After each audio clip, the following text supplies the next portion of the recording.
No vuelvas a casa esta noche, si quieres seguir con vida. Eso me dijo una anciana hambrienta, una desconocida que vivía en la calle, justo el día en que alguien decidió entrar a mi casa para borrar mi pasado y mi futuro. Antes de comenzar, quiero invitarte a que te quedes hasta el final de esta historia, porque lo que voy a contarte mezcla traición, venganza, secretos familiares y una verdad que tarde más de 60 años en descubrir. Si te gustan las historias intensas, suscríbete al canal, deja tu me gusta y cuéntame en los comentarios desde qué país y ciudad me estás escuchando. Ahora sí, escucha con atención lo que aquella anciana me advirtió, porque ojalá alguien te avise a tiempo como lo hizo ella conmigo. Después del divorcio, la vida se sentía como un pasillo largo y vacío, donde solo resonaban mis propios pasos. Me llamo Inés Herrera, tengo 61 años, y alguna vez creí que iba a envejecer al lado de un hombre que me amaba. ¡Qué ingenuo fui!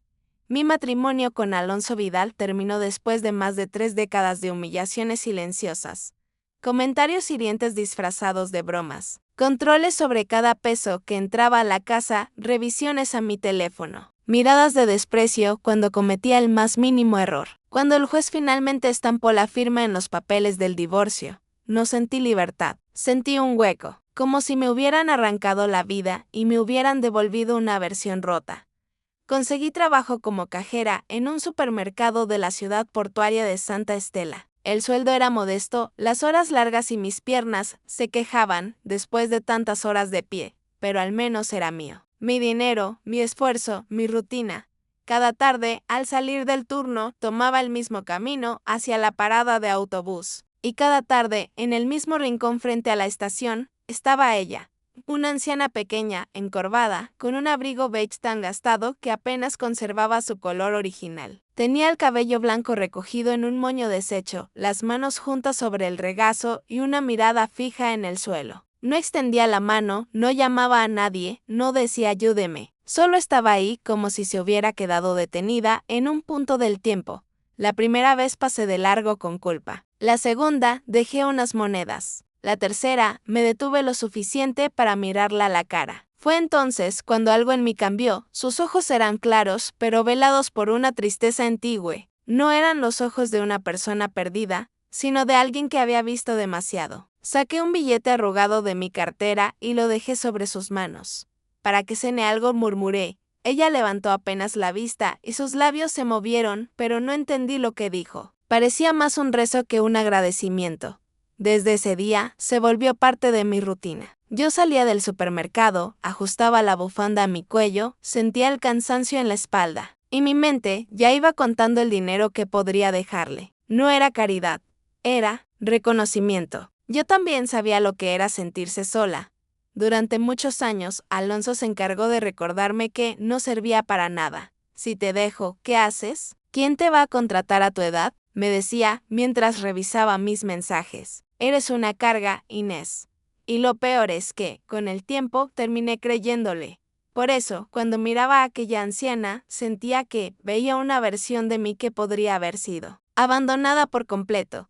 Una tarde lluviosa, el viento golpeaba con tanta fuerza que las sombrillas salían volando. Yo caminaba apurada, con el pantalón húmedo hasta las rodillas. Pensé que ella no estaría ahí con aquel clima, pero me equivoqué. La vi, empapada, tiritando, con el abrigo pegado al cuerpo como una segunda piel mojada. Me agaché rápidamente para dejarle un billete doblado, esa vez un poco más grande que de costumbre.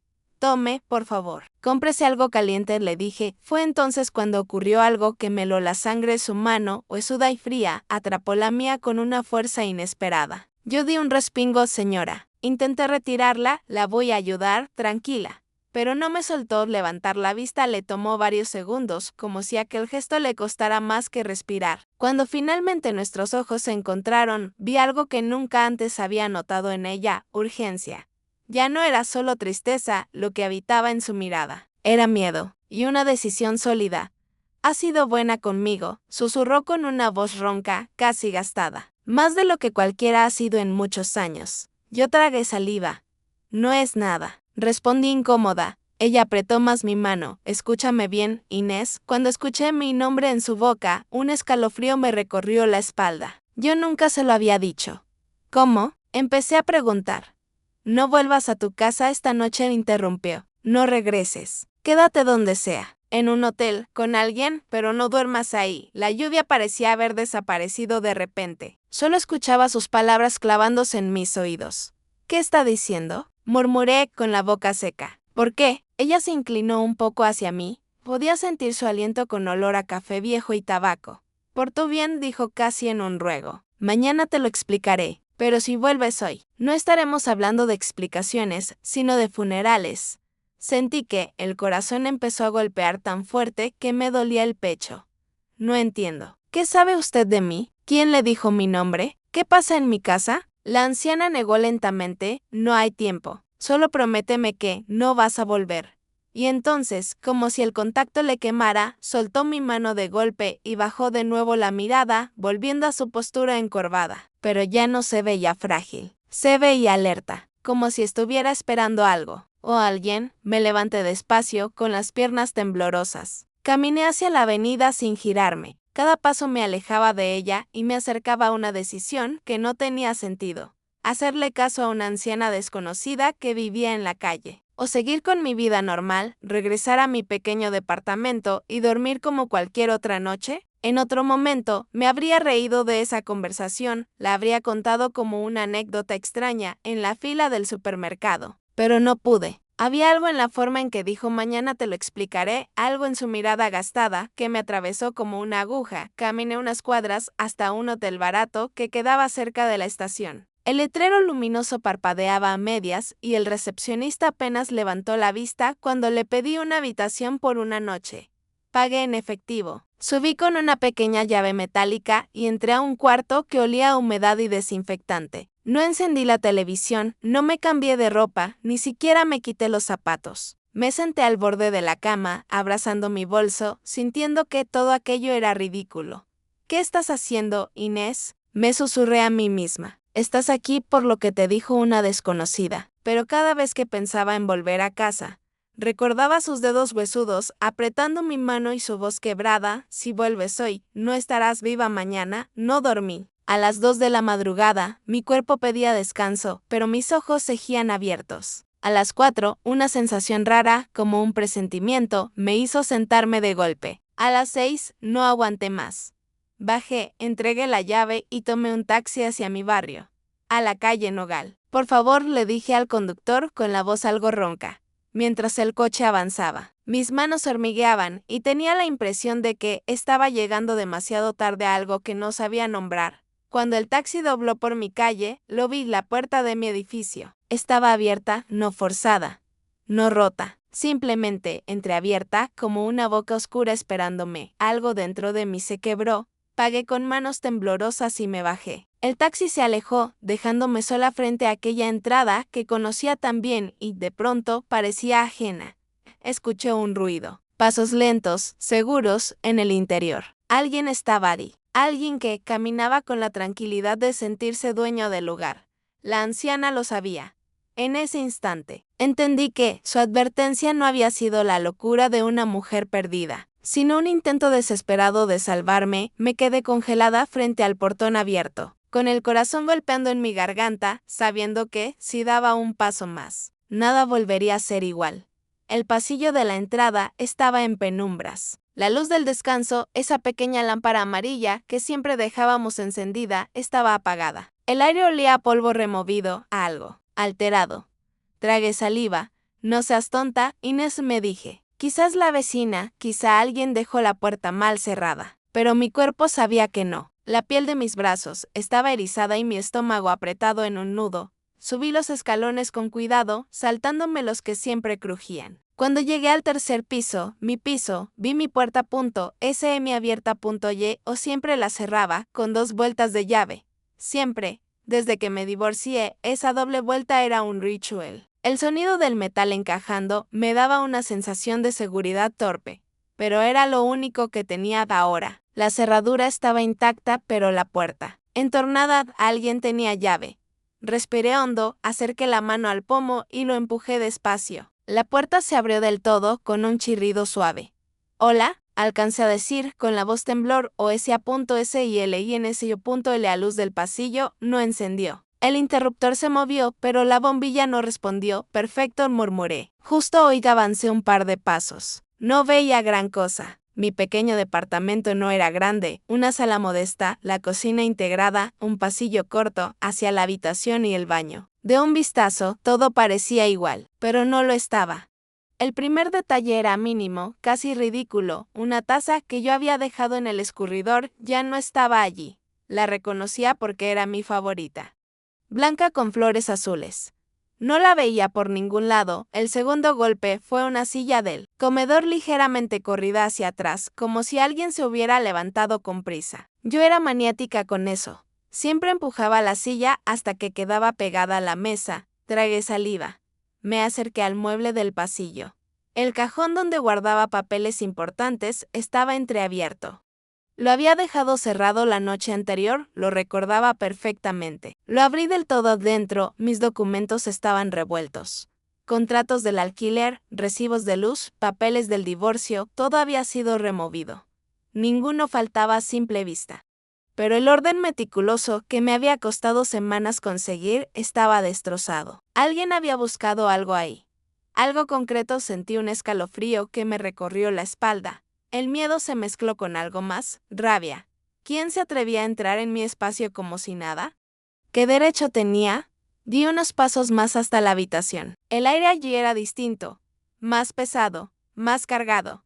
Al abrir la puerta, un olor suave, familiar y detestable me golpeó de frente. Perfume masculino, elegante, costoso, el mismo que, durante años, yo misma le regalé a mi exmarido porque decía que era el único que valía la pena. La garganta se me hizo un nudo. No, susurré, no puede ser. Miré a mi alrededor. Una de mis blusas estaba tirada en el suelo, cerca de la cama. No la había dejado ahí. Mi cama tenía las sábanas revueltas, pero no deshechas, como si alguien se hubiera sentado un momento y luego se levantara. No era un ladrón. Era alguien que quería dejar su presencia marcada. No robar un televisor viejo o un microondas. Y ese perfume, esa firma invisible, tenía un nombre, Alonso. Sentí como mis rodillas se ablandaban. Tuve que apoyar una mano en el marco de la puerta para no caer. La voz de la anciana me martillaba la cabeza. Si vuelves hoy, no estarás viva mañana. No sabía si él aún estaba allí. Mis oídos zumbaban por los nervios. Me quedé quieta, conteniendo la respiración, intentando escuchar algo más que el latido de mi propio corazón. Entonces, un ruido suave me sobresaltó. No provenía de dentro, sino del pasillo. Alguien tocó tímidamente en la puerta de entrada que yo había dejado abierta detrás de mi Inés. Era la voz de mi vecina de enfrente, Rosa, una mujer menuda y siempre atenta. Me apresuré a salir del cuarto. Sí, respondí con un hilo de voz. Pasa. Rosa asomó la cabeza con cautela, como si temiera encontrarse algo terrible. Te vi llegar, dijo en voz baja. ¿Estás bien? Anoche escuché cosas. Un escalofrío me recorrió. ¿Qué escuchaste? Rosa bajó la mirada. Pasos, como de un hombre. Vi una sombra desde la mirilla. Me pareció que alguien entraba a tu departamento. Llamé bajito. Pero nadie respondió. La miré con incredulidad. ¿Y no llamaste a la policía? Ella hizo una mueca nerviosa. Pensé que quizá habías vuelto con, ya sabes, con tu ex. No quería meterme. La sensación de invasión se volvió más intensa. No era yo, dije, con la voz cortada. Yo no estaba aquí anoche. Rosa levantó la vista, alarmada. Entonces, ¿quién entró? Recordé el cajón revuelto, el perfume, la blusa en el suelo. Rosa, pregunté lentamente. ¿Pudiste ver si esa persona llevaba algo en las manos cuando se fue? Ella frunció el ceño, pensando. Me pareció que, siguió sobre una carpeta. No lo vi bien. Estaba oscuro y no quería que me viera. Un frío helado me atravesó. Tenía una carpeta con documentos antiguos. Algunos relacionados con el divorcio, otros con cosas que Alonso siempre decía que eran trámites sin importancia. La había guardado en ese mismo cajón hacía tiempo. ¿La habría tomado?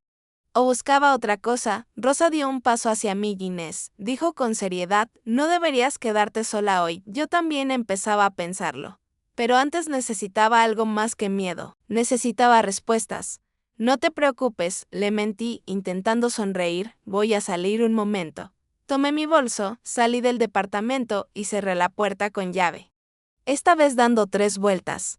Sabía que de nada servía, que quien había entrado antes podía repetirlo, pero tenía que hacer algo para sentirme menos vulnerable. Bajé las escaleras casi corriendo. Afuera, el aire frío me golpeó el rostro. Caminé directo hacia la estación de autobús. Mi corazón empujándome hacia un solo punto, ella. La anciana seguía ahí, sentada en el mismo escalón, el abrigo húmedo aún sobre los hombros, las manos entrelazadas. Pero cuando me vio acercarme, levantó la cabeza con una rapidez que no le conocía. Era como si me hubiera estado esperando. «Volviste», murmuró, «estás viva». Me arrodillé frente a ella, sin importarme la gente que pasaba o las miradas curiosas. «Necesito que me diga qué está pasando», exigí. «¿Quién entró a mi casa?» ¿Cómo sabía que iba a ocurrir algo? Sus labios temblaron.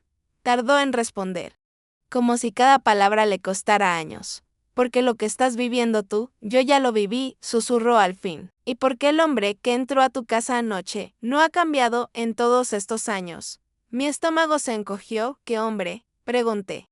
Aunque ya temía la respuesta, la anciana clavó sus ojos cansados en los míos. «El mismo que te robó la vida durante 30 años», dijo despacio. «Tu exmarido, Alonso Vidal». Sentí como si alguien me hubiera dado un golpe seco en el pecho. La mujer de la calle conocía a mi ex. Y no solo eso, hablaba de él con un odio viejo, profundo, del mismo que yo había aprendido a esconder. «¿Quién es usted?», balbuceé. Ella respiró hondo, como si estuviera a punto de cargar de nuevo con un peso que no quería soltar. «Soy alguien a quien Alonso destruyó mucho antes que a ti», respondió, «y si no me crees, te lo demostraré. Pero primero tienes que decidir algo». «¿Qué cosa?», pregunté con la voz rota. La anciana apretó los labios. «Si vas a seguir huyendo de esa verdad, o si vas a escuchar todo lo que tengo que contarte. Aunque cambie para siempre la forma en que ves tu pasado y a tu propia familia». Me senté a su lado en el escalón frío como si ya no hubiera vuelta atrás. El ruido de los autobuses, los gritos de los vendedores ambulantes y el murmullo de la gente formaban un fondo distorsionado. En ese momento solo importaban sus palabras. «¿Cómo se llama usted?», pregunté, porque hablarle como la anciana ya me parecía injusto. Ella se acomodó el abrigo, como si el simple gesto le diera un poco de dignidad.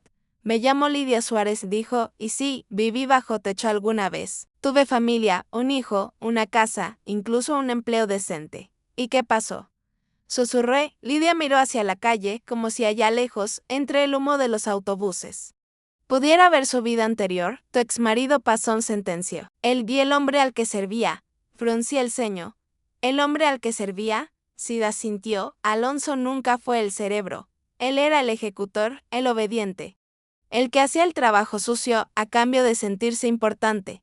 El verdadero monstruo se llama Esteban Carranza». Ese nombre me sonó vagamente familiar. Lo había escuchado alguna vez en boca de Alonso, en reuniones a media voz, en llamadas a deshoras. Pero nunca había prestado atención. «Carranza», repetí. «Empresario, filántropo, dueño de varias compañías fantasmas», continuó Lidia. «Un hombre que parece intocable, porque siempre tuvo manos como tu exmarido para ensuciarse por él». Sentí náuseas. «¿Y qué tiene que ver usted con ellos?». Lidia apretó las manos sobre su regazo. «Hace muchos años, cuando yo todavía tenía un departamento más pequeño que el tuyo, pero propio, mi hijo Gabriel empezó a trabajar en una empresa que estaba asociada a los negocios de Carranza. Era un chico brillante, contable, con una facilidad increíble para los números. Alonso trabajaba y también». Mi corazón dio un vuelco. «Alonso trabajó con su hijo». «Sí». «Inés». Su voz se volvió más dura. «Trabajó con él para destruirlo». Un silencio pesado cayó entre nosotras. Yo no podía evitar imaginar a ese Gabriel, joven, entusiasmado, caminando hacia un lugar que creía su oportunidad, sin saber que estaba entrando a una trampa. Al principio, continuó Lidia, Alonso se mostraba amable. Le invitaba a un café, le daba consejos, le decía que Carranza lo estaba observando, que veía potencial en él. «Tú sabes cómo es tu ex cuando quiere agradar». «No», asentí con amargura. Lo conocía muy bien. Poco a poco comenzaron a pedirle pequeños favores, firmar documentos de rutina, autorizar movimientos que Alonso ya había revisado, usar su usuario para operaciones mientras él estaba ocupado. Gabriel confiaba. Confiaba en él, en su jefe, en todos. Lidia tragó saliva, sus ojos se humedecieron cuando la auditoría interna llegó. Todo el dinero faltante estaba a nombre de mi hijo. Todas las transferencias a cuentas extranjeras parecían haber sido autorizadas por él. Y Alonso desapareció unos días. Como si no existiera. Me llevé una mano a la boca. Gabriel fue culpado, sin pruebas a favor, sin abogados caros. Sin contactos, Lidia apretó los labios, claro que sí. Perdió el trabajo, la reputación y el poco ahorro que teníamos intentando defenderlo. Las noches se volvieron un infierno. Él no podía soportar ver mi mirada, aunque yo nunca dudé de él. La voz se le quebró. Su corazón no aguantó. Literalmente susurró un infarto. Dijeron los médicos. Yo sé que fue otra cosa. Fue el peso de una culpa que no era suya. Me dolía el pecho. Sentía la rabia de esa madre como si fuera mía. ¿Y Alonso? Pregunté. Con la sangre hirviendo, ¿qué pasó con él? Lidia soltó una risa amarga. 3 meses después, lo vi en la televisión, acompañando a Carranza en un acto benéfico. Vestía traje caro, sonrisa perfecta. Había ascendido. Me imaginé la escena. Alonso siempre soñó con ser importante. Con sentirse poderoso. Siempre hablaba de gente grande que lo protegía. Ahora todo encajaba. Luego, continuó Lidia, investigué todo lo que pude. Supe que los movimientos de dinero seguían igual, solo habían cambiado de nombre. El de mi hijo ya no estaba. Lo habían usado como pieza descartable. Y Alonso seguía ahí, moviendo los hilos para que Carranza nunca se ensuciara las manos. Dios mío. Susurré. Lidia me miró fijamente. Cuando te vi por primera vez, supe quién eras. Te había visto de lejos años atrás, acompañando a Alonso en algún evento, entrando a algún restaurante. Siempre detrás, siempre en silencio. Eres la esposa que él moldeó a su gusto, noble, obediente, dispuesta a aceptarlo todo. Las palabras dolían porque eran verdad. Pero añadió Lidia, tú hiciste algo que ni Gabriel ni yo pudimos hacer. ¿Qué cosa? Pregunté, confundida. Te fuiste, respondió. Le pusiste un alto, lo dejaste. Esa es una afrenta que Alonso no perdona. Mucho menos si siente que todavía tienes algo que le pertenece. Pensé en la casa, en los papeles del divorcio, en las amenazas veladas que me hacía cuando discutíamos. Sin mí no eres nadie. Inés, si lo poco que tienes es gracias a que yo lo permito. Me repetía. Entró a tu casa para buscar algo, dijo Lidia. Y no hablo de joyas ni de dinero en efectivo. Ya lo sé, admití. Revivió mis documentos, mi cajón, mis papeles. Y no encontró lo que quería, concluyó ella. Porque si lo hubiera encontrado, no estarías aquí hablando conmigo. La miré alarmada.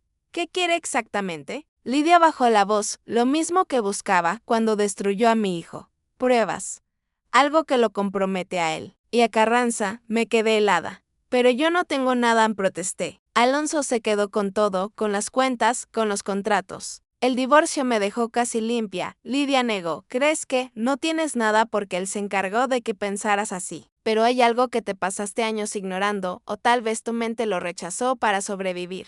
Se inclinó un poco hacia mí. Inés, tú estuviste cerca de Esteban Carranza mucho más de lo que recuerdas. Y hay alguien más en tu historia que fue víctima de él. Mucho antes que tú. Mi respiración se volvió pesada. ¿De quién hablas? Pregunté. Lidia cerró los ojos, como si el siguiente nombre todavía le doliera. De tu madre. Sentí que la tierra se abría bajo mis pies. Mi madre murió en un accidente de coche cuando yo tenía 11 años, murmuré. Casi en automático, Lidia abrió los ojos y negó lentamente. Eso fue lo que te contaron, corrigió. Pero yo estuve allí cuando todo comenzó. Y ahora, después de tantos años, ya no puedo callar más. Me tomó de la mano, repitiendo el mismo gesto de la noche anterior, pero ahora no para advertirme, sino para empujarme hacia una verdad que, lo intuía, iba a cambiarlo todo. Si quieres respuestas, Inés dijo, tendrás que estar dispuesta a mirar a tu pasado con otros ojos, porque tú y yo estamos unidas desde mucho antes de conocernos. Por un momento pensé que no había escuchado bien. ¿Nosotras? ¿Unidas? Repetí, aturdida. Pero si yo te conocí hace apenas unas semanas. Lidia apretó mi mano, sus dedos huesudos clavándose ligeramente en mi piel. El tiempo en la calle es engañoso, susurró. Hay historias que se cruzan mucho antes de que las personas se miren a los ojos. Me dolía la cabeza. Entre la intrusión en mi casa, la mención de Alonso, ese tal Carranza y ahora mi madre. Todo era demasiado, empiece por el principio, pedí. Necesito entender, Lidia sintió despacio. Está bien, dijo, pero antes, escúchame una cosa, Inés.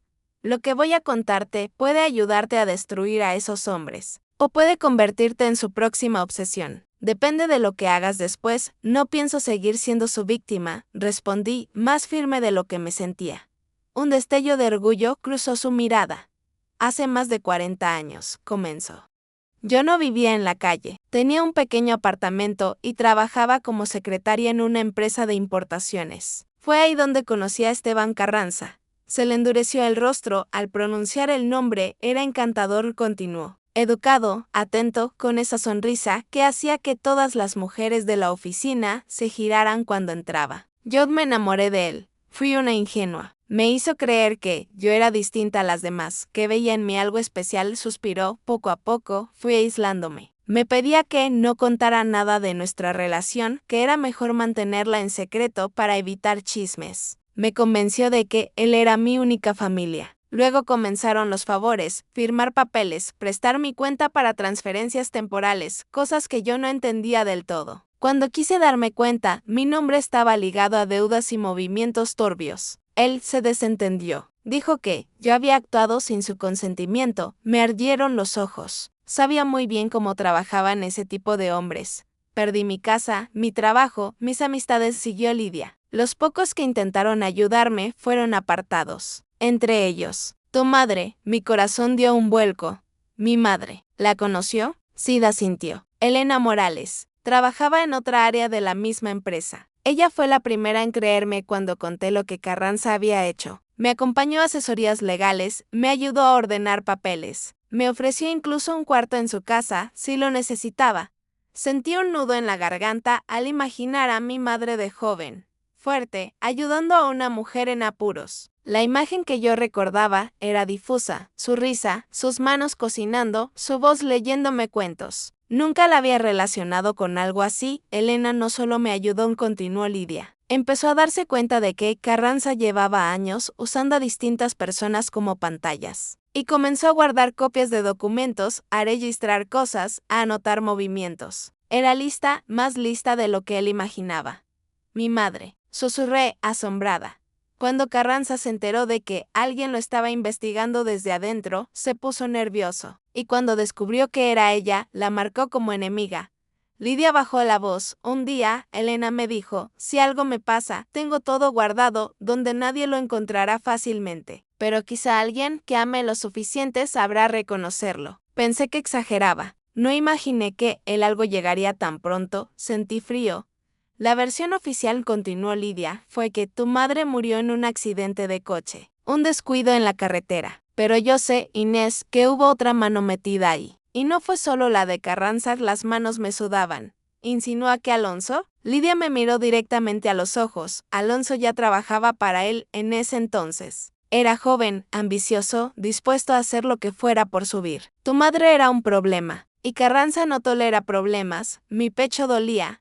Después de la muerte de Elena, siguió Lidia, yo intenté seguir adelante. Busqué los documentos que ella había mencionado, pero nunca los encontré. Perdí su rastro. Hasta que, años más tarde, vi el apellido Morales ligado a Vidal en una invitación de matrimonio en la sección de sociales del periódico. La miré boquiabierta. ¿Usted supo de mi boda? Pregunté. Vi tu foto con Alonso, respondió. Tú tan joven, tan ilusionada, tomada del brazo de ese hombre. Y sentí una mezcla de rabia y tristeza. Él había logrado meterse en la familia de la única persona que intentó denunciarlo. No solo eso, se casó con la hija de Elena.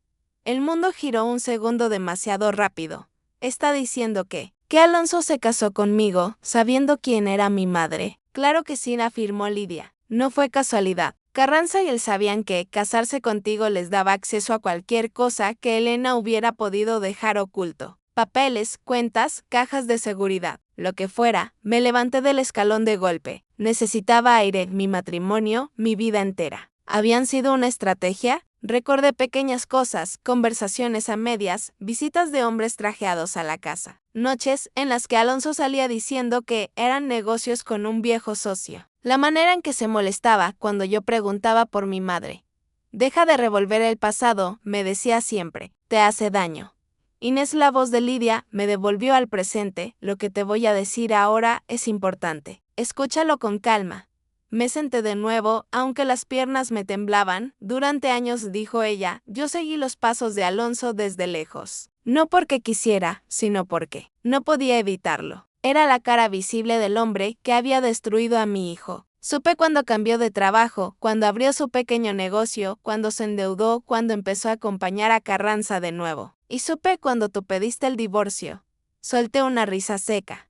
¿Todo el mundo se enteró? Bromeé, amarga, para gente como ellos, un divorcio no es solo un trámite, explicó Lidia. Es un riesgo. Tú habías estado demasiado cerca por demasiado tiempo. Quizá viste algo, quizá firmaste algo, quizá guardaste algo que ni siquiera sabes que es valioso. Y ellos no pueden permitirse cabos sueltos.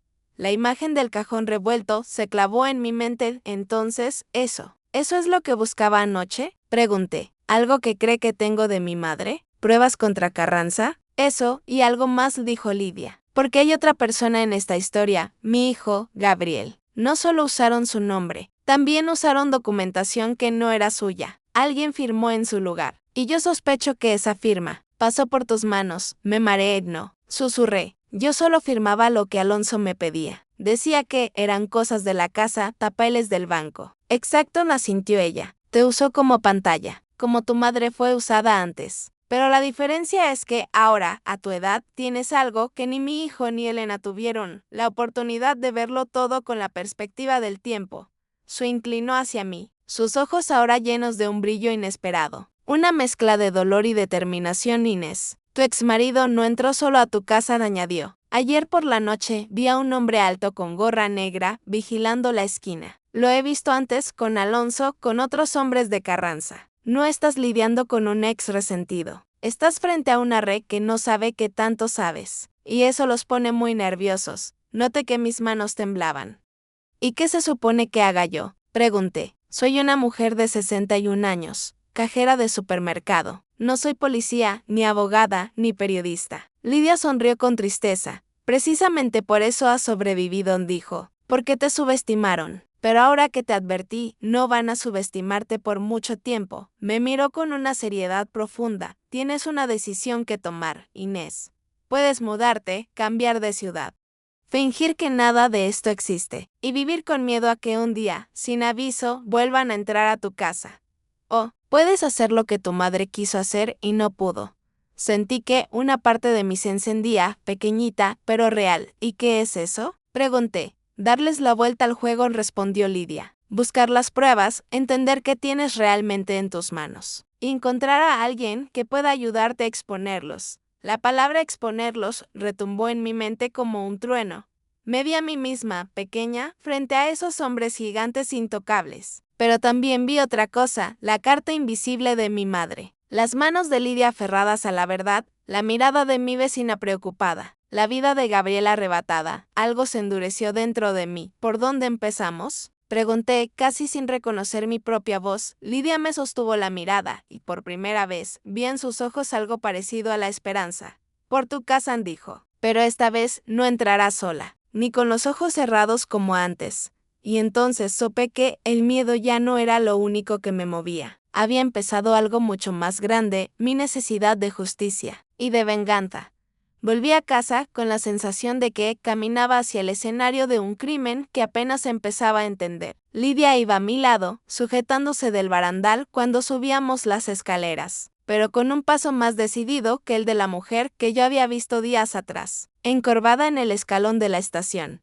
¿Segura que quieres entrar?, preguntó, deteniéndose frente a mi puerta. Miré la madera, la cerradura que esa vez había dejado con 3 vueltas de llave, la mirilla. El pasillo silencioso. No puedo vivir aquí sin saber qué buscaban, respondí. El miedo es peor si no sabes de dónde viene. Lidia sintió lentamente. Bien, dijo. Pero recuerda, no toques nada impulsivamente. Piensa en cada detalle. A veces las pruebas se esconden en lo más cotidiano.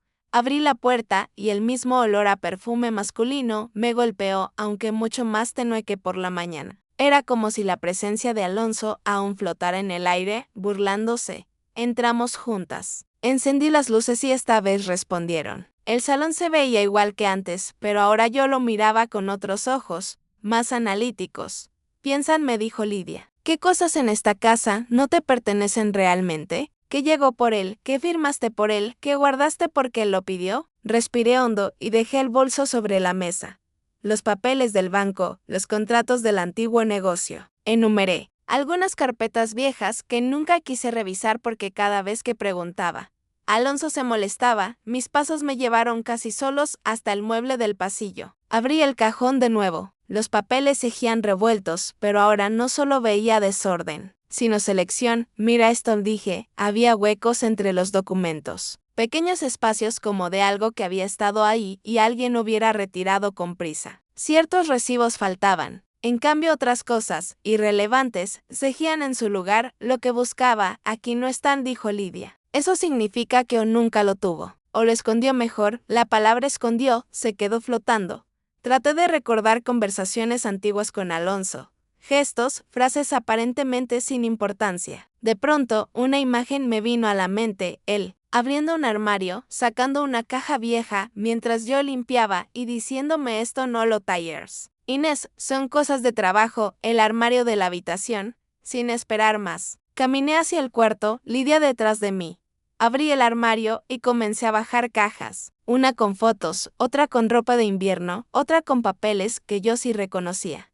Nada, hasta que, en el fondo, vi una carpeta plana, marrón, con las esquinas desgastadas y una fina capa de polvo encima. No recordaba haberla visto antes o, si la había visto, la había borrado de mi memoria. La tomé con cuidado. No tenía título, solo una larga línea de bolígrafo negro, como si alguien hubiera empezado a escribir y luego lo hubiera tachado.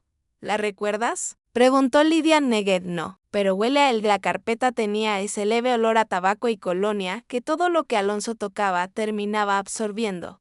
Nos sentamos en la cama. Abrí la carpeta con manos temblorosas. Dentro había varios documentos viejos, algunos con membretes de empresas que no reconocía, otros con sellos borrosos. Pero lo que me dejó sin aire fue ver un nombre escrito varias veces, con diferentes fechas y contextos. Gabriel Suárez. Miré a Lidia.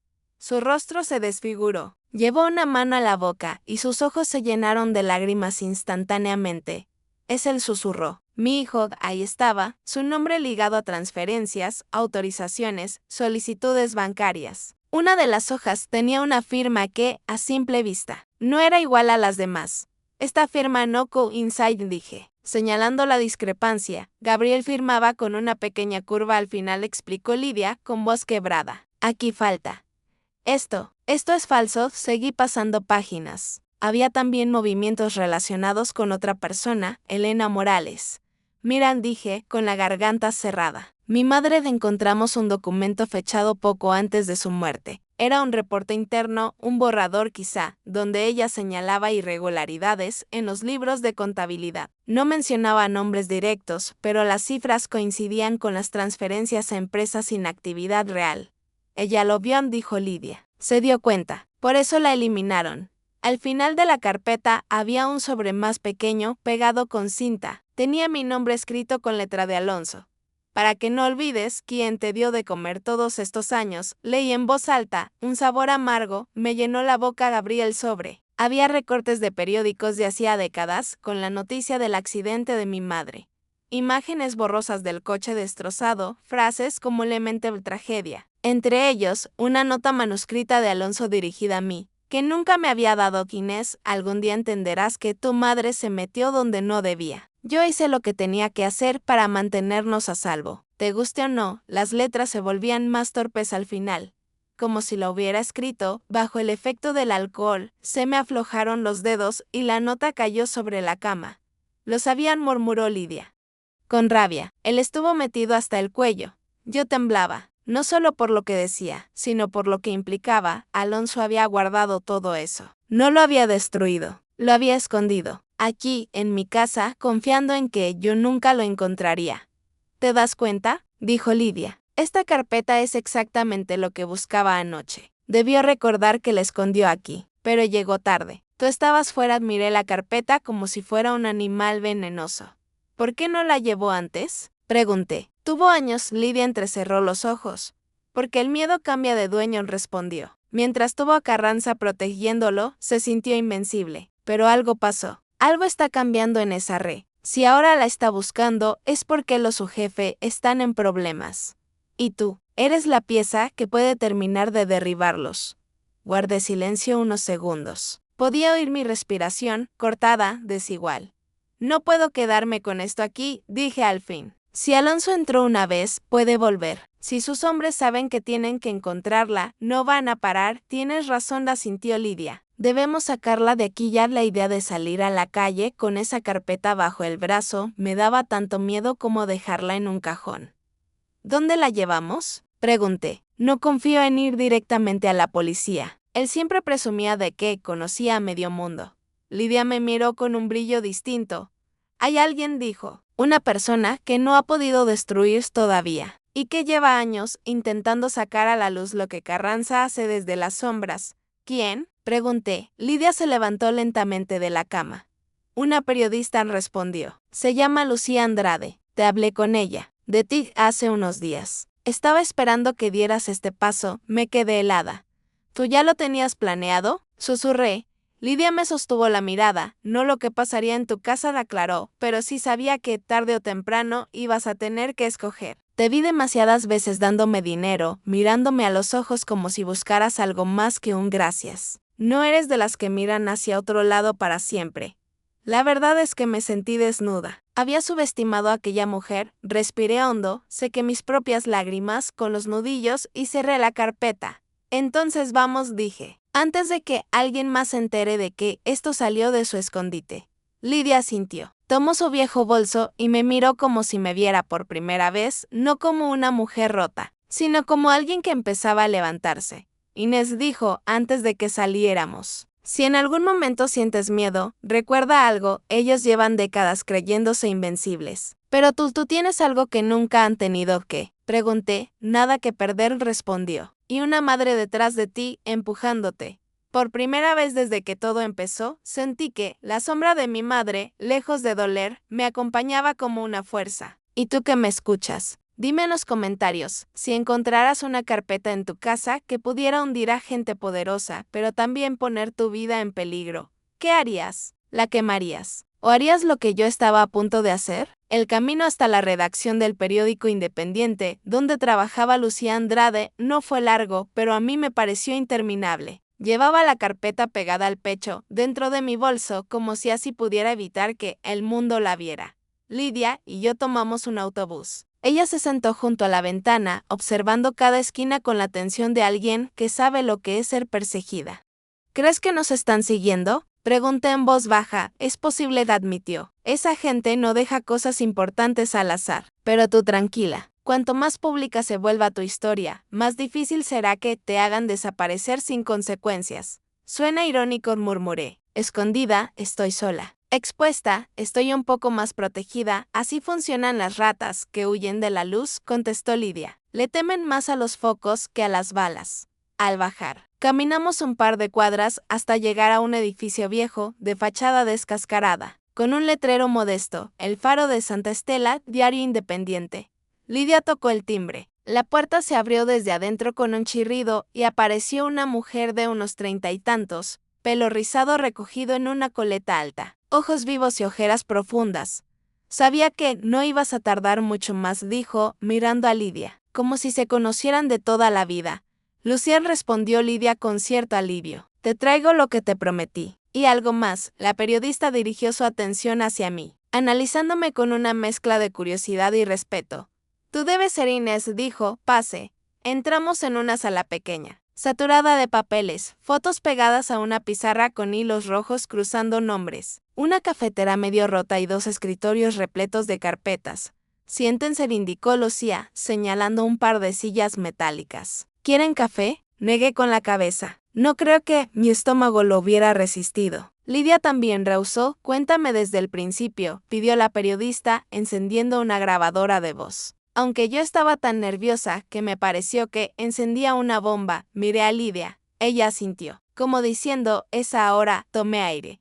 Mi nombre es Inés Herrera, empecé. Tengo 61 años. Soy cajera de supermercado. Y acabo de descubrir que mi exmarido podría estar involucrado en algo mucho más grande que un simple divorcio conflictivo. Las palabras fueron saliendo, primero tímidas, luego más firmes. Le conté a Lucía sobre la intrusión en mi casa, sobre el perfume de Alonso, sobre la advertencia de Lidia, sobre Gabriel, sobre mi madre y la sospecha de que su muerte no había sido un accidente. Lucía no me interrumpía. Solo asentía de vez en cuando, tomaba notas rápidas, reforzaba con una pregunta breve cuando yo me saltaba algo importante. ¿Tienes algo físico?, preguntó finalmente. Documentos, pruebas, algo que no sea solo tu testimonio y el de Lidia.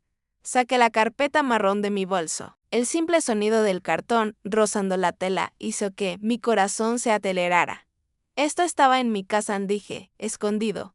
Alonso lo guardó ahí quién sabe cuánto tiempo. Creo que anoche fue a buscarlo. Y gracias a Lidia, yo no estaba dentro. Lucía tomó la carpeta con cuidado, como si sostuviera un animal peligroso que podía morder en cualquier momento. La abrió sin teatralidad, con la fría concentración de alguien acostumbrado a ver cosas feas en papel. Sus ojos recorrían los documentos con rapidez. De vez en cuando, fruncía el ceño o exhalaba por la nariz. Transferencias a empresas sin actividad real. Autorizaciones con la firma de Gabriel. Movimientos vinculados a sociedades radicadas fuera del país. Murmuraba. Y aquí está, Elena Morales. Tu madre se detuvo en el documento de la auditoría interna de esto, dijo, levantando la hoja. Esto es oro puro. No es una acusación directa, pero muestra que ella ya había detectado la ruta del dinero. Y mira las fechas. No pasan ni 3 semanas entre esto y el accidente. Me sudaban las manos. Hay más, añadí. Una carta de Alonso donde admite, aunque sea de forma velada, que mi madre se metió en lo que no debía, que él hizo lo que tenía que hacer. Lucía la leyó. Su mandíbula se tensó. No es una confesión explícita de Balú, pero es una pieza más. La justicia rara vez se sostiene en una sola hoja. Son muchas, unidas.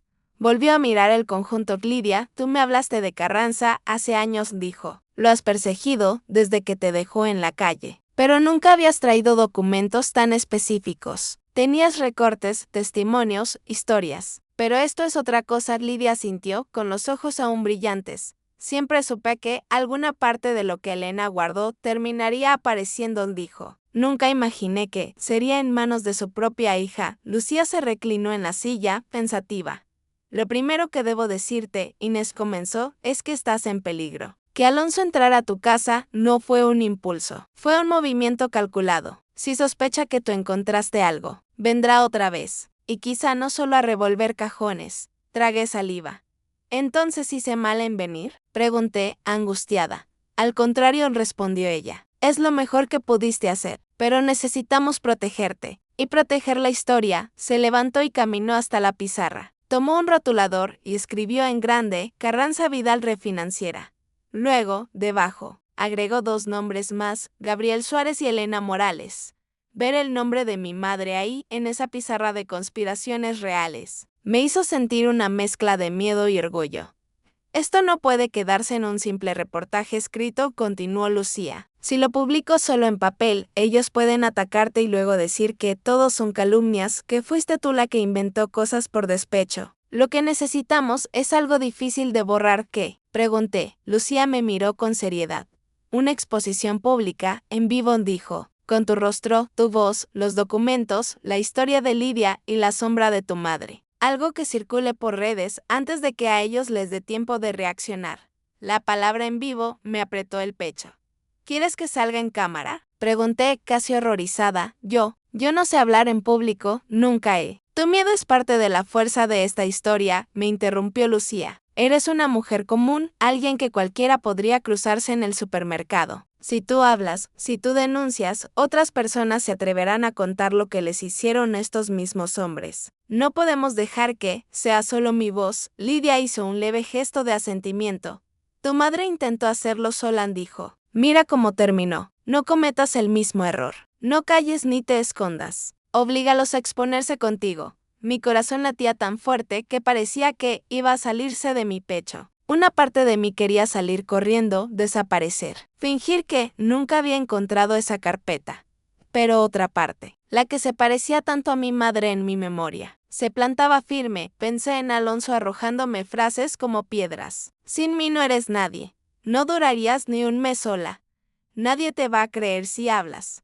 Me di cuenta de que ya había probado su manera de vivir, en silencio, agachando la cabeza. No me había funcionado. Solo me había destruido. Lo haré, dije al fin, con la voz temblorosa, pero clara. No sé si pueda hacerlo perfecta, pero lo haré. Lucía sonrió por primera vez. No necesito que sea perfecto, Inés respondió. Necesito que sea real. Se acercó a su escritorio, tomó su teléfono y empezó a mandar mensajes rápidos. Voy a hablar con 2 colegas de total confianza, explicó. Prepararemos una transmisión en directo para esta misma tarde. No podemos darles tiempo, ¿entendido? Nos miró a las dos. Pero antes de eso, hay algo que hay que hacer, añadió. ¿Qué cosa? Pregunté. Lucía se acercó a una pequeña caja fuerte empotrada detrás de un archivador. Marcó un código, abrió la puerta metálica y se giró hacia mí. Guardar esto, dijo, levantando la carpeta, aquí. Por si te pasa algo, por si intentan robarte, por si te asustan. La historia no puede depender solo de que tú llegues viva a la tarde. Sentí un escalofrío, pero asentí. Era duro escuchar la palabra si te pasa algo con tanta naturalidad, pero era la realidad. Lucía guardó la carpeta, cerró la caja y volvió a mi lado. Inés dijo: el camino que estás eligiendo no es fácil. Te lo digo como periodista y como mujer. Te van a cuestionar, te van a llamar mentirosa, exagerada, resentida. Intentarán hacerte sentir pequeña, como siempre lo hicieron. Pero recuerda algo. Me miró fijo. Elena no murió para que su hija siguiera callada. Y en ese momento, sentí que mi miedo, aunque seguía ahí, ya no mandaba. Había otra cosa más fuerte, empujando desde dentro, la certeza de que, por primera vez en mucho tiempo, estaba haciendo algo no para sobrevivir el día, sino para cambiar mi vida entera. Si has llegado hasta aquí, cuéntame en los comentarios, ¿crees en los medios independientes? ¿Confiarías en un periodista para sacar a la luz algo así? ¿O preferirías ir a la policía directamente? El resto de la mañana se sintió como si estuviera metida en un sueño extraño, de esos en los que todo se mueve rápido menos tú. Lucía se movía por la pequeña redacción con la precisión de alguien que ya había hecho cosas peligrosas antes. Tengo 2 compañeros de máxima confianza, nos dijo. Uno se encargará de la parte técnica de la transmisión y otro de hacer las preguntas clave para ordenar la historia. Yo estaré contigo en pantalla. Mientras hablaba, yo veía por la ventana. Un coche oscuro se detuvo unos segundos frente al edificio, luego siguió de largo. No sé si fue paranoia, pero sentí un escalofrío. ¿Crees que ya saben que estoy aquí? Pregunté. Lucía siguió mi mirada. No descartes nada, respondió. Pero precisamente por eso, mientras más rápido sea esto, mejor. Lidia se había sentado en una silla junto a la puerta, como si fuera una guardiana. No abriré a nadie que no reconozcan, dijo. Lucía se giró hacia mí. Antes de que encendamos cámaras. Necesito algo más de tu historia, le explicó. No solo lo que te hicieron ellos, sino quién era Elena para ti. La gente no empatiza con cifras, empatiza con rostros. Tragué saliva. Mi madre, empecé. Era fuerte, pero cariñosa. Nunca la vi llorar delante de mí, aunque ahora sospecho que lo hacía cuando yo dormía. Me enseñó a no agachar la cabeza. Y luego me casé con un hombre que me la obligó a bajar todos los días. Lucía asentía, tomando notas. ¿Alguna vez te habló de su trabajo? Preguntó. Casi nunca respondí. Solo decía que había cosas que era mejor que yo no supiera, que el mundo de los negocios era sucio. Yo era una niña. Pensaba que exageraba. ¿Y Alonso? Insistió. ¿Cómo se conocieron? Tuve que cerrar los ojos un momento para recordar aquella época en la que él aún no se había mostrado como realmente era. Lo conocí en una reunión de antiguos empleados de la empresa donde mi madre trabajó en Conté. Fui acompañando a una amiga de ella. Alonso se mostró encantador, lleno de atenciones, interesado en mis estudios, en mi futuro. En aquel entonces, mi madre ya estaba muerta. Yo estaba muy sola. Él supo dónde tocar, una punzada de rabia se me clavó. Ahora entiendo que no fue casualidad, añadí. Buscó a propósito a la hija de la única mujer que se atrevió a juntar pruebas en su contra. Lucía apretó el bolígrafo. Eso tiene que decirse, murmuró. La gente tiene que ver que no eres una ex despechada, sino la continuación de una mujer valiente. El timbre de la puerta sonó y mi corazón se detuvo por un segundo. Lidia se levantó con más agilidad de la que cabría esperar de su cuerpo delgado. ¿Quién es?, preguntó, sin abrir. Soy yo, Tomás, respondió una voz masculina. Lucía me dijo que viniera. La periodista se levantó y se acercó. Ábrele, Lidia. Es uno de los compañeros de los que te hablé, dijo. Entró un hombre de media edad. Barba de varios días, mochila al hombro y un trípode bajo el brazo. Buenos días, saludó. Tú debes ser Inés. Soy Tomás, voy a encargarme de que todo esto se vea y se escuche perfectamente, para que a esos tipos se les ponga la piel helada. Su tono despreocupado me relajó un poco. Detrás de él llegó otra mujer, bajita, con lentes y expresión seria. Ella es Marta, presentó Lucía, periodista de investigación. Ha seguido la pista de Carranza desde hace años. Hoy estará fuera de cámara, ayudándonos a ordenar los datos mientras hablamos. Marta me dio la mano. He leído cosas tuyas que aún no has dicho, dijo en voz baja. Cuando alguien como Alonso empieza a desesperarse, comete errores. Y tenemos registros de algunos movimientos recientes que encajan con lo que cuentas. Sentí una punzada de satisfacción. No estaba sola armando el rompecabezas. Tomás empezó a montar luces, cámaras, micrófonos. La pequeña oficina se transformó en un improvisado set de televisión. Yo contemplaba todo eso con una mezcla de fascinación y pánico. Vamos a hacer una transmisión en vivo por varias plataformas, explicó Tomás. Redes sociales, la página del diario, canales aliados. ¿Cuántas más ventanas, mejor, y si la cortan?, pregunté. Por eso se replique automáticamente en distintos servidores, respondió Marta. Y no solo eso, tengo un par de colegas listos para descargar la emisión en cuanto arranque. Una vez que el video esté en manos de muchas personas, ya no habrá marcha atrás. Era como tejer una red de protección hecha de pantallas y usuarios desconocidos. Mientras ellos trabajaban, Lidia se acercó a mí. Estás muy pálida, dijo. Estoy aterrada, admití. ¿Y si Alonso entra por esa puerta? Lidia apretó los labios. Si entra, entrará justo cuando más gente esté mirando, respondió. Y créeme, él sabe muy bien lo que significa quedar expuesto. Esa será nuestra ventaja. Tomás nos hizo una seña. Vamos a hacer una prueba de sonido, dijo. Inés, siéntate aquí, por favor. Me senté frente a la cámara. Una luz blanca me dio en la cara. Quise girar la cabeza, pero Marta me indicó con la mano que mirara al frente. Respira hondo, me susurró Lucía, que se había sentado a mi lado. Imagina que estás contándole esto a una sola persona, alguien en quien confías. Pensé en mi madre. Pensé en lo mucho que me habría gustado contarle todo lo que estaba pasando. De algún modo, me dio fuerza. La prueba fue breve. Tomás hizo unos ajustes, murmuró algo sobre el encuadre y luego nos miró. Listo. En cuanto me digan, salimos. Lucía comprobó la hora en su reloj. Faltan 20 minutos, la anunció. A las 5 en punto, lanzamos. En esos 20 minutos, el tiempo pareció estirarse. El teléfono de Lucía vibraba a cada rato. Mensajes de colegas, de contactos, de gente que había sabido algo de Carranza y ahora quería hablar. Todo se estaba moviendo más rápido de lo que yo podía procesar. Me levanté y fui al baño. Miré mi reflejo en el espejo, ojeras marcadas, arrugas profundas, labios apretados. Durante años me había sentido insignificante, pero en ese momento estaba a punto de mirar a una cámara y decirle al mundo, mírenme. Me hicieron daño. Y aquí están las pruebas. Regresé a la sala principal. Tomás ya había encendido el indicador rojo de preparando emisión. Marta tenía en la mano varios papeles impresos con fechas y nombres resaltados. Lidia se acercó, me tomó las manos y las frotó con las suyas, que estaban igual de frías. Inés me dijo, pase lo que pase, recuerda esto, Alonso y Carranza ya me lo quitaron todo a mí. A tu madre también. Si hoy tiembla alguien, que no seas tú. Que tiemblen ellos. No pude evitar sonreír, a pesar del miedo. Gracias, susurré. Si no fuera por ti, yo estaría ahora mismo en mi casa, esperando a que alguien me entrara de madrugada. Y sin saber por qué, añadió ella. El miedo es peor cuando no tiene nombre. Tú ya se lo pusiste. Tomás levantó la voz. 10 minutos, Lucía se sentó a mi lado. Ajustó un poco su chaqueta y se acomodó el micrófono de solapa. Inés dijo, en cuanto empecemos, te haré unas preguntas para que ordenes la historia. No tienes que contar todo perfecto de golpe. Ya tendremos tiempo de profundizar. Lo importante es que digas quién eres, quién era tu madre y qué guardó Alonso en tu casa. Asentí. Justo en ese momento, el timbre volvió a sonar. Todos nos tensamos. Lidia se levantó de golpe.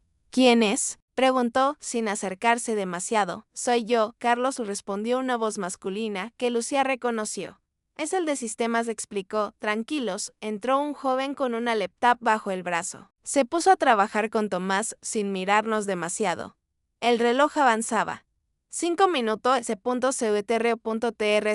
Yo sentía que, en cualquier momento, la puerta se abriría de un portazo y Alonso entraría gritando, como tantas veces hizo en nuestra casa a los 2 minutos. El celular de Lucía vibró con un mensaje breve. Ella lo leyó y frunció el ceño. Hay un coche estacionado frente al edificio desde hace rato, dijo en voz baja. Placas registradas a nombre de una de las empresas Pantalla de Carranza. Se me heló la sangre. Ya saben que estás aquí, concluyó Marta. Tomás levantó la mirada. Entonces no demoramos más, dijo. Salimos, ya. El indicador rojo se encendió fijo. Una cuenta regresiva apareció en la pantalla del monitor. 5, 4, 3, 2, 1. Lucía miró a la cámara con una seriedad impecable. Buenas tardes a todas y todos, comenzó. Les habla Lucía Andrade, desde la redacción del Faro de Santa Estela. Lo que van a escuchar hoy no es una historia más de corrupción. Es el testimonio de una mujer que, después de décadas de silencio, ha decidido enfrentarse a hombres que creían tenerlo todo bajo control. Y entonces, giró el rostro hacia mí. Inés dijo. Con suavidad, cuando quieras. Tragué saliva, miré a la cámara y sentí que el mundo entero cabía en ese pequeño círculo oscuro. Mi nombre es Inés Herrerán, dije. Y lo que voy a contarles empezó mucho antes de que yo naciera, con una mujer llamada Elena Morales.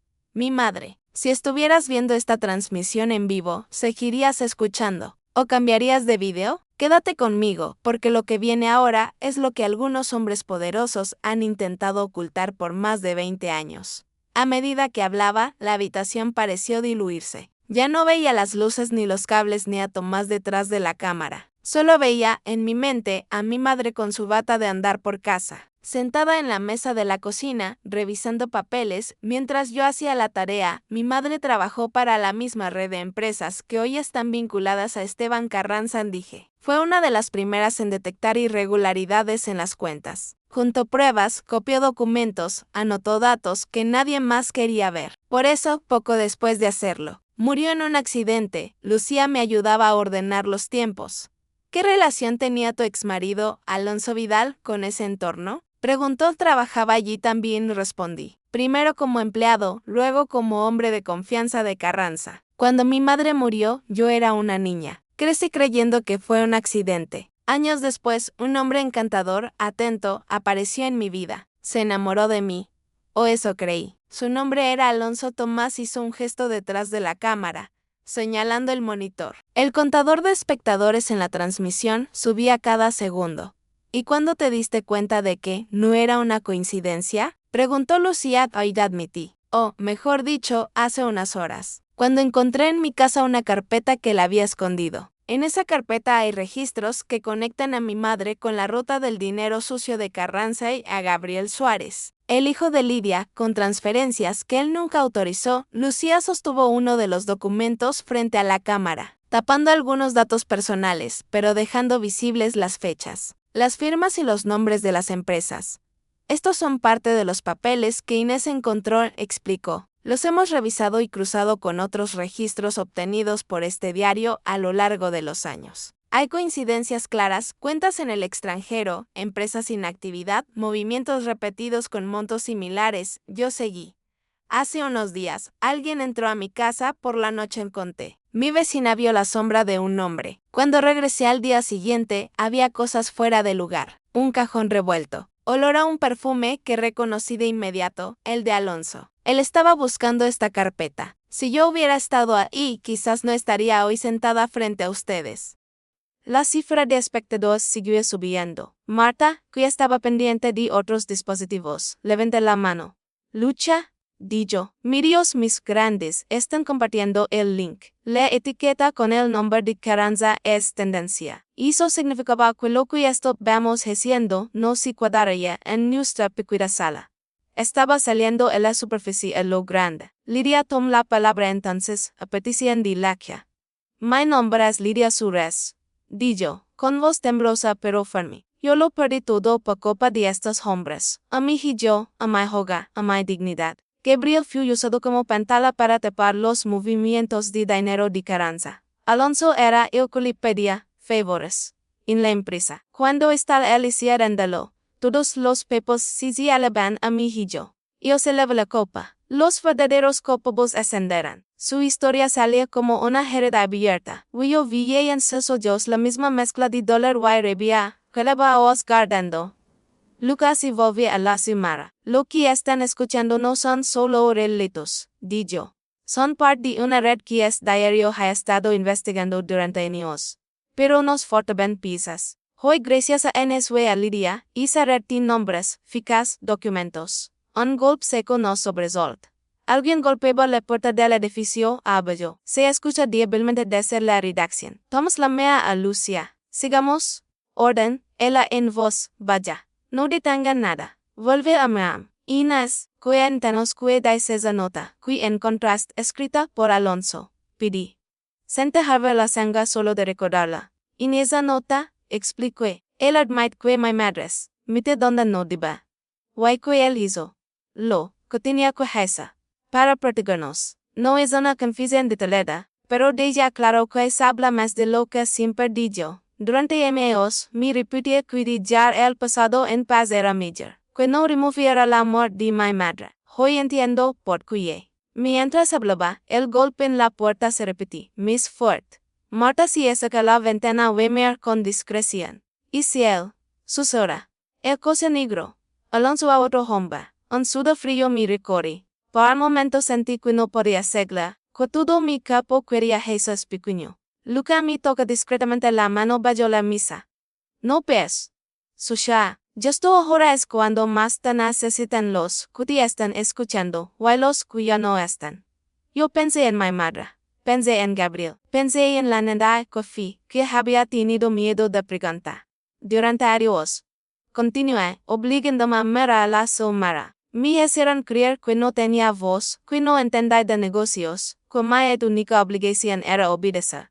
Cuando pedí el divorcio, Alonso se enfureció. Me dijo que sin él acabaría en la col. Pero Maren Cuella esta hoy, aquí la cual queso, ya sin nada, está hablando. Hoy él está abajo, golpeando una puerta por tin miedo. Fue extraño. Al decir eso, la angustia se mezcló con una sensación de fuerza que nunca había sentido. Estaba, literalmente, poniendo el miedo en el lugar correcto. Y el golpe se excusó ahora, en la puerta de la redacción, muy cercano y violento. Lidia se levanta de inmediato. No abras, orden Luca.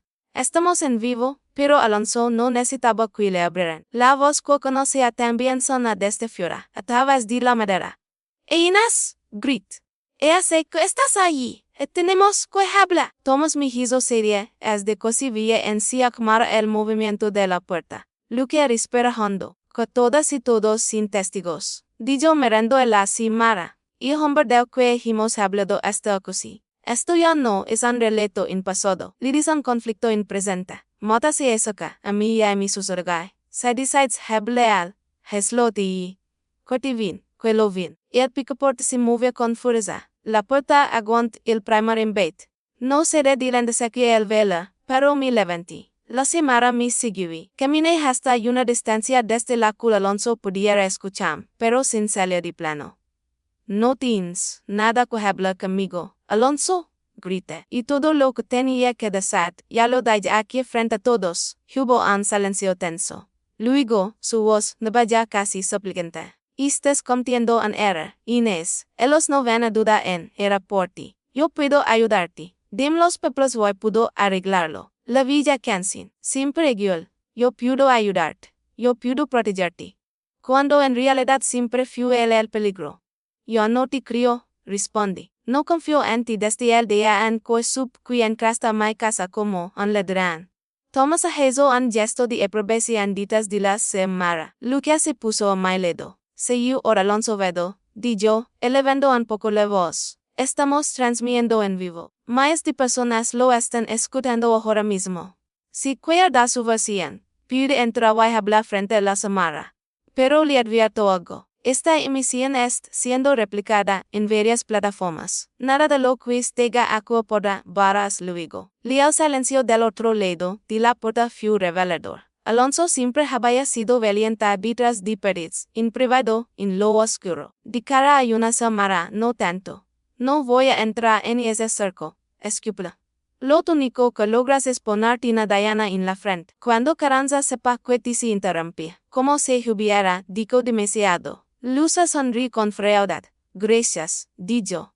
Acaba de confirmarnos, frente a miles de testigos, que Esteban Carranza está detrás de todo esto. La puerta crujó una vez más, pero esta vez, en lugar de golpes, escuchamos pasos en dos por el pasillo. Marta habla en voz baja, mirando su teléfono. La gente está comentando en el chat, dijo. Algunos dicen que reconocen a Alonso de otras empresas donde también hubo problemas. Hay más testimonios ligando. Lucas se volvía hacia la cámara. Señor Carranza, dijo con tono firme. Si nos está viendo, sepa que ya no es una sombra sin nombre. Los documentos existen. Los testimonios también. Mientras más intenten calarlos, más voces se sumarán. Toma asiento de nuevo. Mi corazón seguía desbocado, pero algo más profundo se había movido. Por primera vez en mi vida, había enfrentado a Alonso sin estar a solas con él, sin permitir dominar la conversación. La luz estaba de mi lado. La transmisión continuó durante casi una hora más. Mostramos fragmentos de documentos. Luke explica la ruta del dinero con apoyo de gráficos simples. Marta fue adhiriendo datos a medida que comprobaba cosas. Lidia volvió a contar partes de su historia con mis detalles. Cuando finalmente Thomas hizo la señal de cortar la emisión, yo estaba exhausta. Sentía que me hubieran vaciado por dentro. Salió. Anunció él. Vía está siendo compartido por todos lados. Luca apaga su micrófono y se desaquea en la silla. Ahora bien, la parte que no se ve, dijo. Denuncias formales presenta copias de estos documentos a fiscales que no estén comprados, protege a testigos. Esto será largo. Yo mientras tanto, pregunté. ¿Tú qué va a pasar conmigo? Marta consulta su móvil nuevamente. Ya están circulando capturas, comentarios, análisis, informe. También hay amenazas veladas, cuentas anónimas defendiendo a Carranza. Era de espera. Pero hay algo más. Varias organizaciones de apoyo a víctimas de corrupción están preguntando si tomó contactarte. Lidia puso una mano en mi hombro. No estás sola, dijo. Y lo más importante, ya no pueden borrarte en silencio. Yo pensé en mi casa, en la puerta entreabierta, en el perfume de Alonso impregnando mis cosas. Ese lugar ya no me parece un hogar, sino una escena de guerra. No quiero dormir hoy esta noche, admití. Ni sola, ni acompañada. Luca asentí. Tengo un contacto en un refugio seguro, dijo. Suelen proteger a testigos en casos delicados. Podemos gestionarlo. Lise Cuellas traerá a alguien. Mire a Lidia. Ella me mira a mí sí. Si me aceptas, dijo, con una timidez que no le había vista, puedo acompañarte. Ya sabes que duerma en la cual no me da miedo, pero esta vez preferiría no estar sola tampoco. Sentí un nudo en la garganta. Esa mujer, a quien hacía semanas solo veía como una figura incubada en un escalón, se había convertido en mi ancla. No voy a dejarte en la cual nunca más, responda. Si alguien merece estar bajo techo, y es ti. En este punto quiero preguntarte a ti, que estás escuchando de Ucris, que denunciar públicamente es más seguro quien habla o más vulnerable. Tu opinión le puede servir a alguien que esté pasando por algo parecido. La batalla estaba lejos de haber terminado, pero algo se había roto en la estructura de poder de esos hombres. Sobre todo, algo se había reparado en mí. Los días siguientes fueron una mezcla extra de gozo y calma tensa. Lucia cumplió su promesa gestión, nuestra estancia en una casa segura, administrada por una organización que protegía a personas en riesgo por haber denunciado a figuras poderosas. Era una casa sencilla, de paredes claras y ventanas siempre cerradas al laco, en un barrio que yo no conocía. Nos asignaron una habitación compartida a Lidia y a mí, 2 camas, un armario pequeño, una mesa de noche. La primera noche, ambas nos quedamos despiertas mucho rato, mirando el techo. Nunca imaginé dormir en un lugar así. Susurra Lidia. Una casa prestada, pero sin miedo, a que me corren por estar en la escalera equivocada. Yo, tampoco, respondí.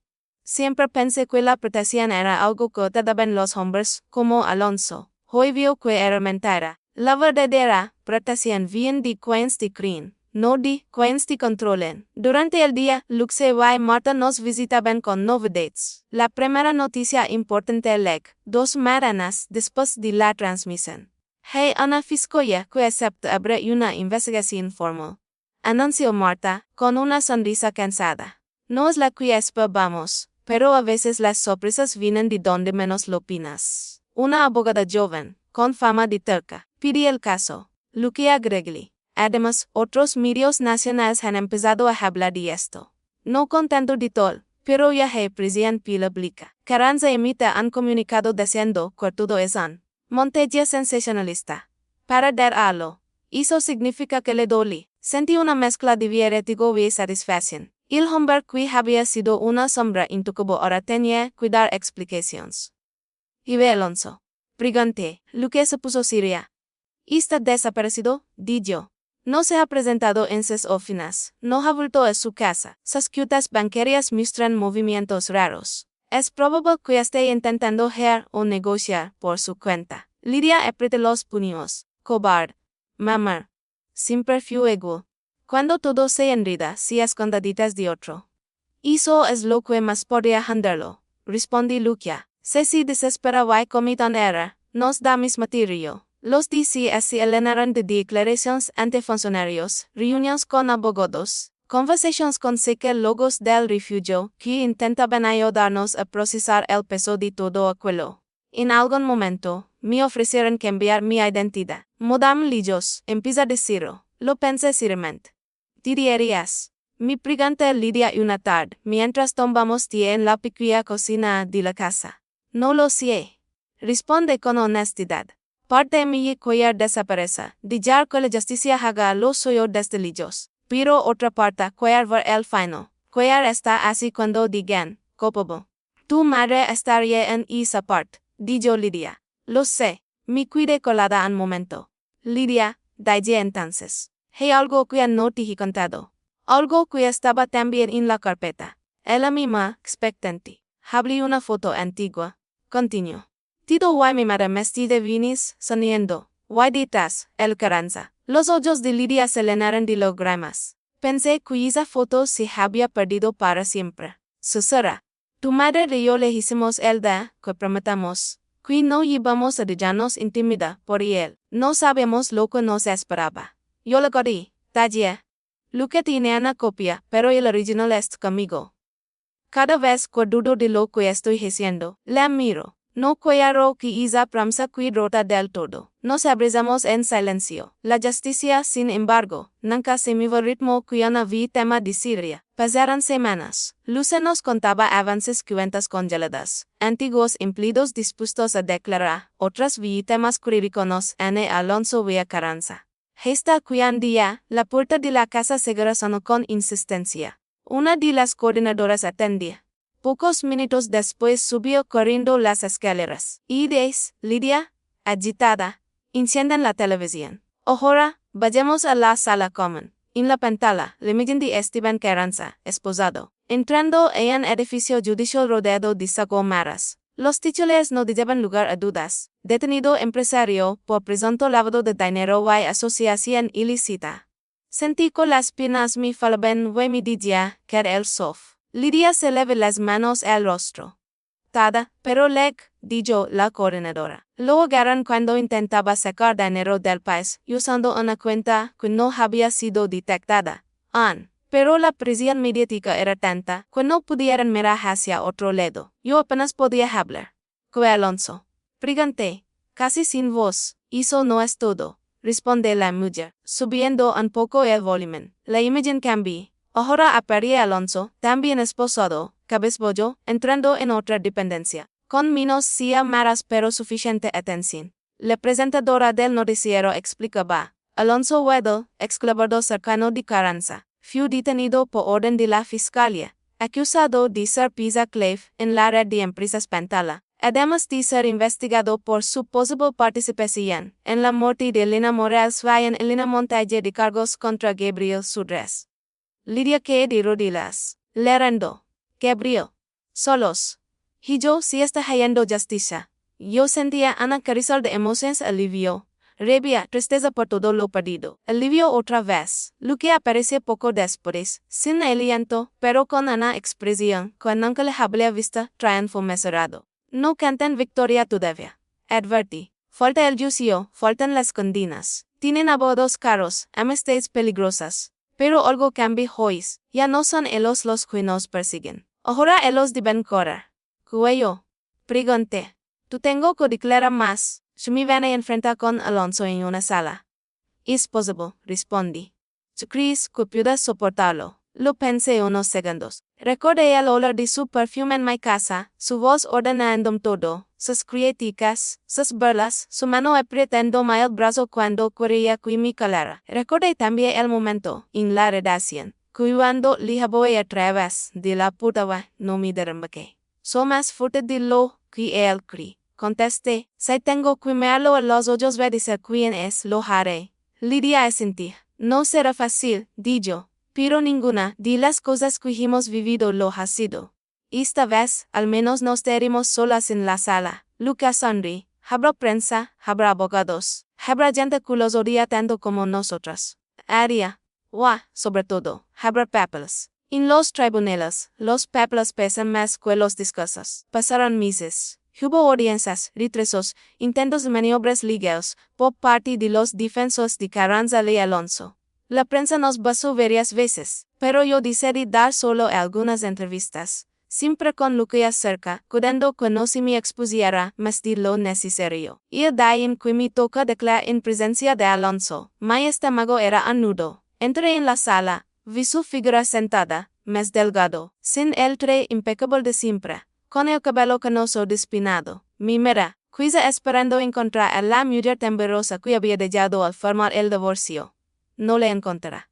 Hablé, con ti mostraré. Respondí preguntas. No grité, no insulté, no lo necesité. La verdad, cuando se dais entra, tiene su propia fuerza. Cuando terminé, él ya me agradeció y me permití salir. Él pasa cerca de Alonso, y él murmuré algo. Nos vas a arruinar a todos, di yo. Y a ti misma. No me detuve. Solo respondí. Yo no arruiné a nadie. Ustedes se arruinaran solos. Yo solo encendí la luz. Si te estuvieras en mi lugar, frente a alguien que te hizo tanto daño durante años, ¿qué le darías? Escríbalo aunque sea para ti. A veces, las palabras que no se dicen en voz alta también liberan. A veces, la justicia le liga con estruendo, títulos, silmaras y aplausos. Otras veces, liga en forma de una hoja gris con letras pequeñas, escuadecen culpable, y una cifra de años que parecen pocos para todo lo que hicieron, pero que aún así significan algo. El día que se dicta la sentencia, no hubo fuegos artificiales. Solo una sala medio lina, el murmullo de los asistentes y el sonido monótono del juez leyendo. Esteban Carranza fue condenado a varios años de prisión por lavado de dinero, asociación ilícita de fraude. No todo lo que sospechamos se pudo probar,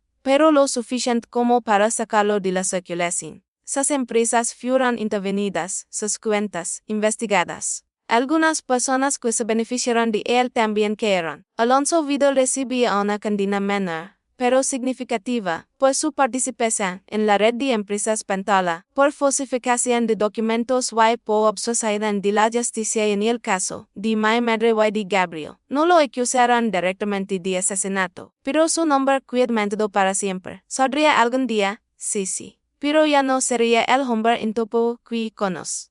Lo más importante, ya no tendría poder sobre mí. A la salida del tribunal, Luque me tomó una foto discreta. Yo no sonreía abiertamente, pero mis ojos ya no eran los mismos. Había cansancio, pero también algo nuevo paz. La vida después de una tormenta así no es un cuento de hadas. No todo se arregla de la noche a la mañana, pero cambia. Volví a trabajar en tiempo al supermercado. Necesitaba algo de normalidad, ver productos en una cinta, cobrar, vinos días, a desconocidos. Algunas paras me reconocían de la transmisión. Unas me daban palabras de apoyo, otras solo miraban con curiosidad. Lidia ya no dormía en la co. La organización que nos protegía le ofrecía ayuda para tramitar una pensión y un pequeño subsidio por su situación. Pero ella no quiso ir más lejos. Si a ti no te molesta, me dijo una tarde, con una timidez que me conmovió. Podría quedarme en tu casa hasta que me acostumbre a vivir bajo techo otra vez. No hasta que te acostumbres, responde. Hasta que irás. Convertimos mi pequeño departamento en un hogar distinto. Cambia algunos muebles, pintamos las paredes con colores claros. Lidia decoró una repisa con fotos, una mesa con Lucia y Mata. Otra del día que fuimos a la paisesa Grecia en viaje organizado por la misma ONG en el centro. La foto vía que había encontrado en la carpeta, ella y Mata, ya venís, sonriendo. A veces la miro fijamente y me pregunto que entonces mi madre sobre lo que me esperaba. Si imagina que su hija, décadas después, completaría la pelea que ella no pudo terminar. Por las mañanas, Lidia y yo tomamos café en la cocina, oyendo las noticias. Ya no es necesario escuchar cada detalle del caso. Ahora hablemos de cosas más sencillas, recetas y el clima, las plantas que cuidar poner en el balcón cuando ahorremos un poco. Un día, mientras doblaba ropa en el sofá, recibí un mensaje de Lucia. Era un enlace a un reportaje nuevo, un recuento de las víctimas de la radicalización que se había atrevido a hablar después de nuestra transmisión. Había mujeres, hombres, jóvenes, mayores, historias distintas, todas atravesadas por el mismo patrón de abuso de poder. Al final del reportaje, una frase me quedó grabada. Cuando una persona rompe el silencio, no solo salva su propia voz. A veces, abre la puerta para que muchas otras voces entren detrás. A mí quedé mirando la pendola en reto, en silencio. ¿Qué miras? Preguntó Lidia, saca en dos cosas lentes torcidos. Algo que hacemos, responde. O algo que la gente está haciendo gracias a eso. Ella sonríe, con esa sonrisa cansada pero cílida que había aprendido a reconocer. Tu madre estaría orgullosa. Dijo. La tuya también. Respondí. Digo, Gabriel. Donde sí que esté, debe sentar que al fin su nombre no es solo sinónimo de copa. Lidia asentí. Sus ojos se humedecieron, pero ya no se desbordaron como antes. El dólar seguía así, pero ahora tenía un poco de justicia encima, como una manteca. Aunque no quite el frío, ayuda a soportarlo. Con el tiempo, Lucia me propuso algo que James pensé que aceptaría. Contar mi historia en charlas para otras mujeres mayores que habían sufrido violencia contra y con Micah, manipulación, silencios impuestos. La primera vez que me paré frente a un grupo de ellas, en un pequeño centro comunitario, sentí que sí al mismo miedo que Almera a la Soamara aquel día. Pero entonces empecé a hablar. Les conté que no habría que ser joven para empezar de nuevo. Que los 60 no eran el final de la historia, sino a veces el principio del capítulo más importante. Que no era vergonzoso admitir que una había sido engañada, que la vergüenza debía ser de que engañaba. Al final varias se acercaron. Una me abraza sin decir nada. Otra me susurra al oído.